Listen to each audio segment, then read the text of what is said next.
Good morning, everyone. It's cruise day. I've got my Disney Cruise Line shirt on today and my Mickey socks because we are getting on a Disney cruise today. We're so excited. This is Megan's first Disney cruise in 6 years. Ben and I last went on the Disney Wonder in October. If you haven't seen that playlist, I'll put it at the end of this video. I am beginning today's Embarkation Day video from our hotel, the Hotel Higgins, which is a 1940s World War II themed hotel. It's very cool. It's right across the street from the National World War II Museum, and I believe it's like the official hotel of the National World War II Museum. It's very heavily themed. It's beautiful. We've really enjoyed our stay here, and it's very convenient if you plan to visit the National World War II Museum, which we did yesterday. It's a huge museum. You could spend days in there, and it was quite busy. We aren't very far from the port. This is the warehouse or the arts district of New Orleans. There are a number of nice hotels in this area. So if you are cruising out of New Orleans, there's a lot of options for you for hotels nearby the port. This hotel is about a 20-minute walk or 5 minutes in a taxi to the port. So we're going to be taking a taxi. It does look like it might rain today. It's cloudy. It's been very warm here in New Orleans. It's the end of March and it's been in the high 80s. So there are 4 cruise ships that are ported or using New Orleans as a port of embarkation right now. They are the Norwegian Breakaway, the Disney Magic, the Carnival Glory, and the Carnival Valor. I think they're all on separate days though when they depart and leave. I mean, I guess we'll see when we get down there if something else is docked, but I don't know if the cruise terminal here has the ability to have more than one ship in port at a time. Maybe it does. I don't know. We'll see. But we're going to start out by going downstairs and having breakfast in the, what's the name of it? Cafe Normandy? Cafe Normandy, yes. Again, World War II themed, which is lovely. We had lunch there yesterday. Then we just have a little time to kill. Thankfully, we don't have to check out until noon, and our check-in time at the port is 1 o'clock. However, it's only a 5-minute cab ride to get down there. There's lots of nice lounge space down on the first floor of the hotel. We'll probably just hang out down there for a little while until it's time to take our taxi to the port. So come along with us today on our Embarkation Day on our 5-night Western Caribbean cruise on the Disney Magic.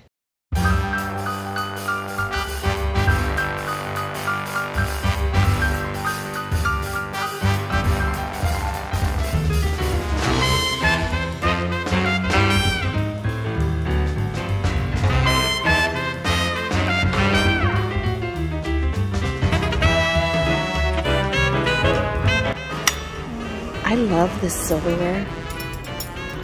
Potatoes. Look at that crispy bacon. Look at Megan's beautiful pancakes. And those are the most beautiful scrambled eggs we've ever seen. You've ever seen. And I love these little balls of butter. I got blueberry pancakes. And Ben got oatmeal, which he can design himself. After breakfast, we spent about an hour and 15 minutes, sitting in the room. We were kind of bored. We watched YouTube on our phone. I did nothing. Ben did nothing. He stared out the window, played games on our phone, things like that. And then now it's noon, basically, and we checked out because checkout time was noon. And we are sitting down here in Kilroy's Lounge, and we're gonna give it till about 12:30 before we have them call us a taxi to the port because our check-in window is 1 to 1:15. So we don't want to be too early because they're just going to send you away. Let me show you this lounge because it's really neat.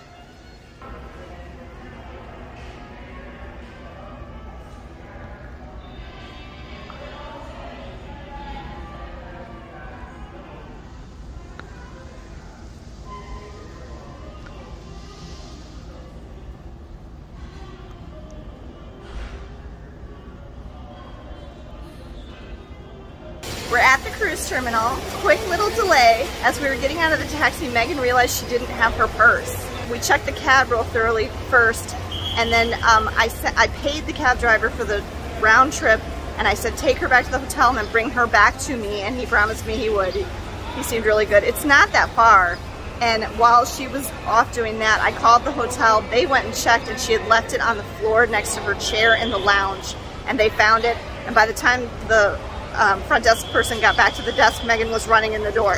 So Megan has her purse and is in the cab and coming back to us now, and we're still within our time window for checking in for the cruise. Yay!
Oh, sorry.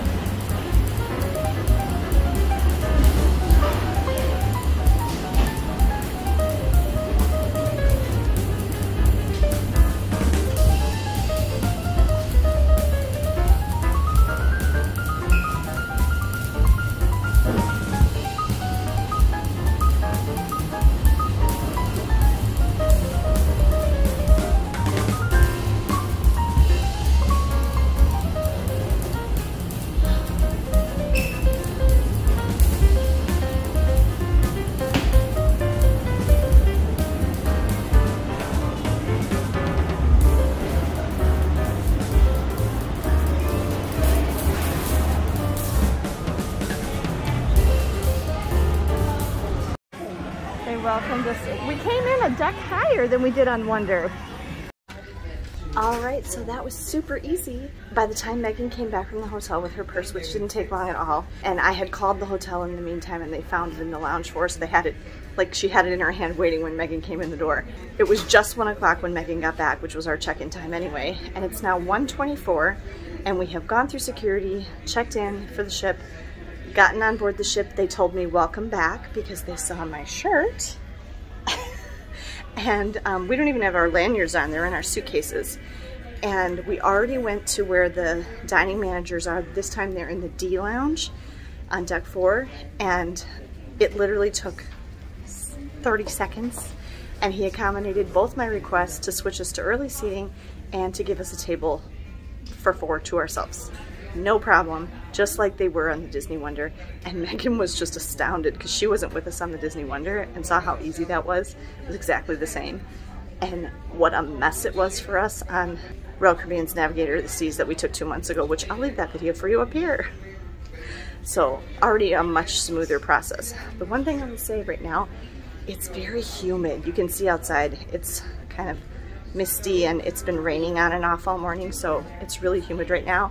And just like we talked about when we first boarded Harmony of the Seas back last May, when the ship is docked in the embarkation port and like everybody's coming on and off, it's really hard for the ship air conditioning to keep up.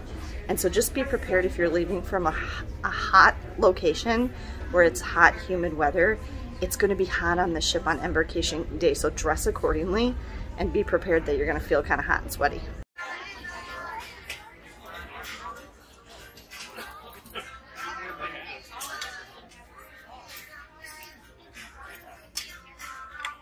Secret door. You can see this from the elevator. And I could never figure out where it is. Oh, the drink of the day is espresso chilled. Ooh. It's not alcohol. Look at it, looks good. Yum. So it's these doors right here between the midship elevators on deck 6.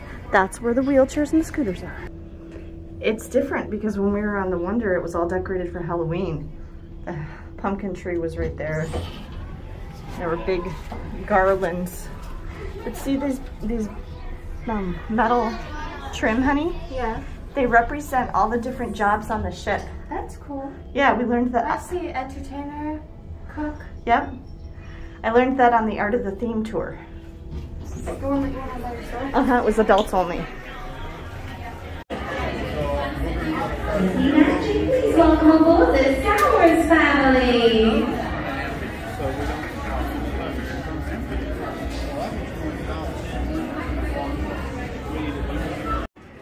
We just went down to guest services and they fixed my Wi-Fi again. It was much quicker. And Megan's and Andrew's, or sorry, Megan and Ben's suitcases are here.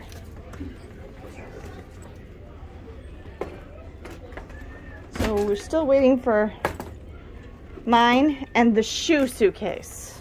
Okay, if you saw our videos from the Disney Wonder in October, we had a terrible time with the Wi-Fi. Just getting to use the Disney Wi-Fi to make the app work, the free version of the app, which you need on pretty much any cruise line these days to access like the schedule and the activities and things like that. You don't have to pay for that Wi-Fi, but you have to have airplane mode turned on for those cruise line apps to work, and you have to have Wi-Fi turned on. Now, we're still docked, so we don't necessarily want our airplane mode on right now. Like, did you turn yours back off? Yeah. Okay, so to use all the other features of our phone, we want to have the airplane mode off. But keep in mind, this is very important, and we're actually, from our Royal Caribbean cruise, I think we talked about this when we were Navigator of the Seas, that we realized, because we were talking to this one lady, she didn't have her airplane mode on.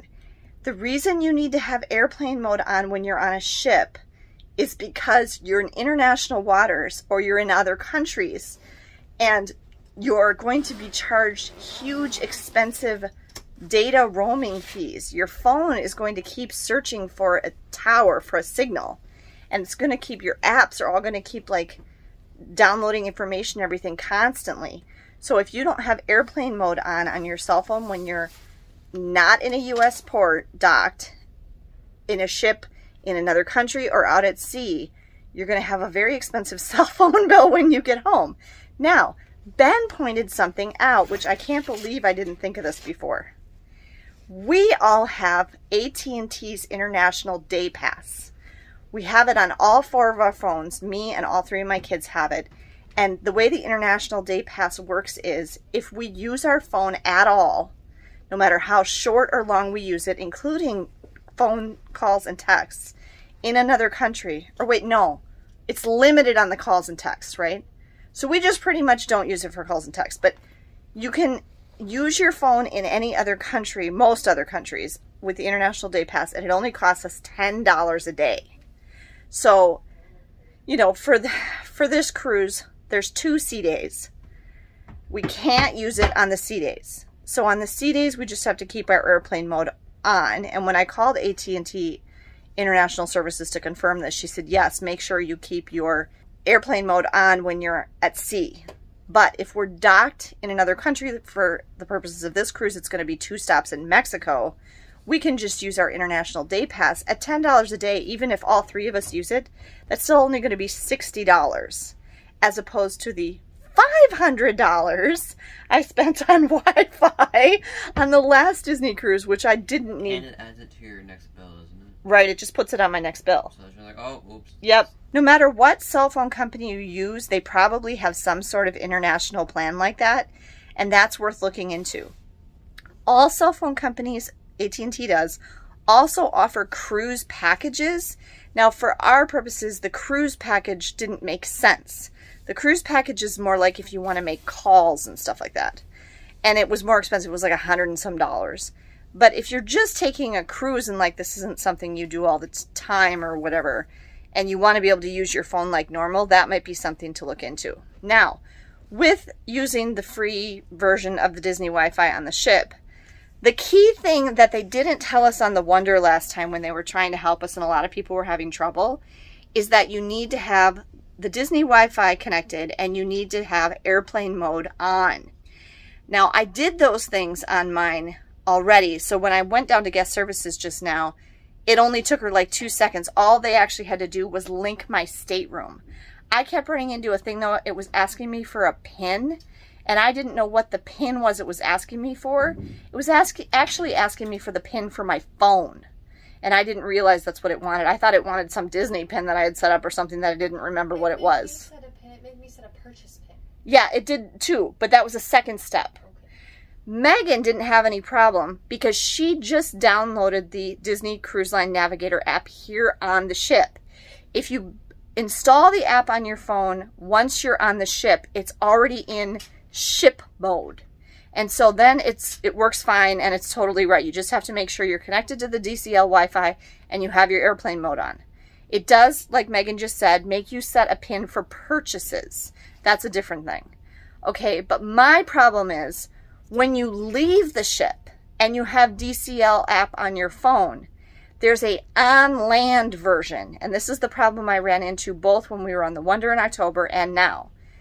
The on-land version, you have to you have to kind of force it to change itself, is what it is.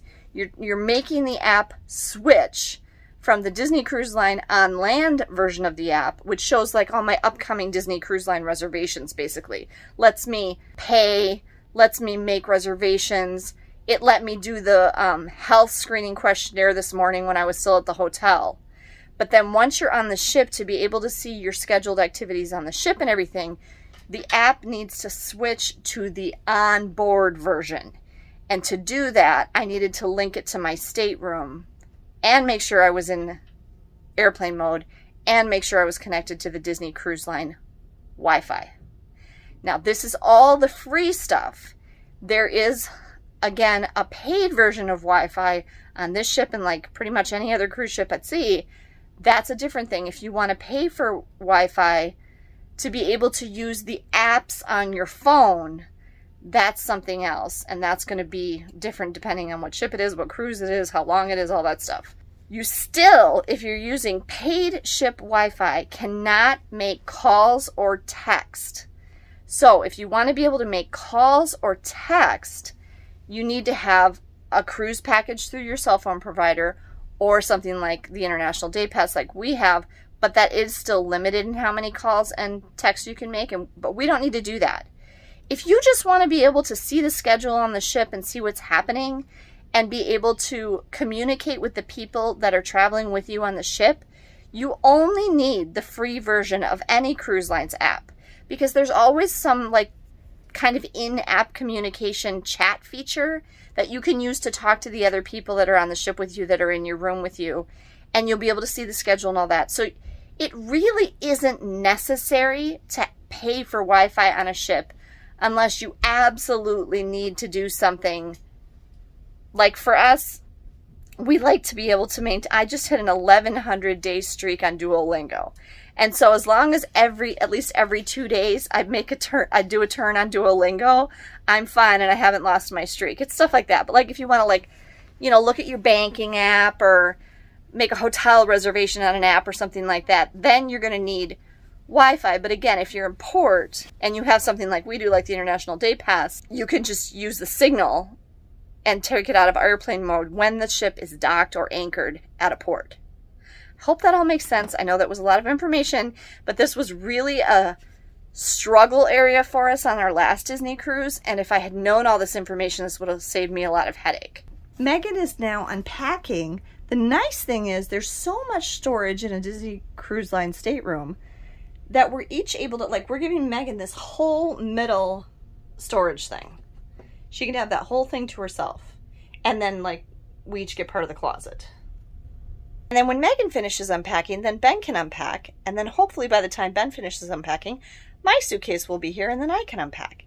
It does work kind of nice if you just take turns to unpack one at a time, unless there's only like 2 of you. Because otherwise it can be a little tight trying to get past each other in the room. Comfortable shoes, take all critical medication with you, and don your life jacket. Then proceed to your assembly. Jackets for each member of your party are located on the top shelf of your stateroom closet. The life jackets come in sizes for adults, children, and infants. If you are in need of a different size than what is provided, please see your stateroom host or hostess. For those traveling with an infant, contact your stateroom host or hostess about special instructions regarding the usage of infant life jackets. Although you may during an emergency, you only have to respond to the general alarm. It is important that you do not use the elevators in an emergency because you could become trapped in the event of a power failure. For guests with mobility disabilities, in the event of an actual emergency, specially trained crew members will assist those who are not able to climb stairs to their assembly stations. Please do not take any food or drinks and refrain from using cell phones during this drill. If you are uncertain about the location of your assembly station, please present your key to the world card to any of our crew and they will direct you to it. To ensure the safety of all our guests, we ask that all guests refrain from sitting on the staircases because the stairs are evacuation routes and must be clear at all times. A reminder to all, the mandatory emergency drill will take place shortly. While you are not required to wear your life jacket to the drill, your attendance is mandatory, and you must bring your key to the world card with you in order to confirm attendance. Please arrive on time and follow the signs posted in the corridors to your lettered assembly station. Please note that all crew services will be suspended during the drill. Thank you. While we're waiting for the instructional thing to start, we're looking at all of the Disney movies that they have on demand. If you go to My Disney Cruise, there's deck plans and ship tips and information, and you can look at your account. It's very slow, just so you know, and unresponsive. You can also look at the Daily Navigator, like the actual kind of what used to be the paper version kind of thing. Disney Tunes trivia. See, and it shows you all the stuff that's happening around the ship. If you go later in the evening, there's going to be a lot more stuff. See. All right, we have completed our traditional muster drill. It was fine, actually. We were on the sunny side of the ship, which is kind of a bummer, especially since it was raining and very cloudy this morning. But it was only from the time we left our room until we got back was 15 minutes. So that wasn't bad at all. Disney's actually very good at it and they're very efficient. We're slightly confused. And I was talking to the mom that in the family that was next to us and she thought the same thing. The announcement made it sound like you were going to watch something on your TV. But I wonder if that's from when they were doing the e-muster and they just haven't changed the pre-recorded announcement. Because there wasn't anything on the TV. We got down there, they lined us up in family rows, and then they've always done this, they put you in order from tallest person in the back to shortest person in front.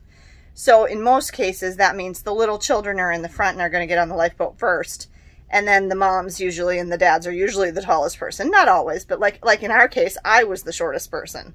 Yeah, I was the little kid in our family. I was up front with the little kids. It's also so that they can see all of you because you can see the shortest people in the front and the tallest person. And then they only had to scan one of our cards and they could see that all three of the occupants of our room were present. So they didn't need to scan Megan or Ben's card.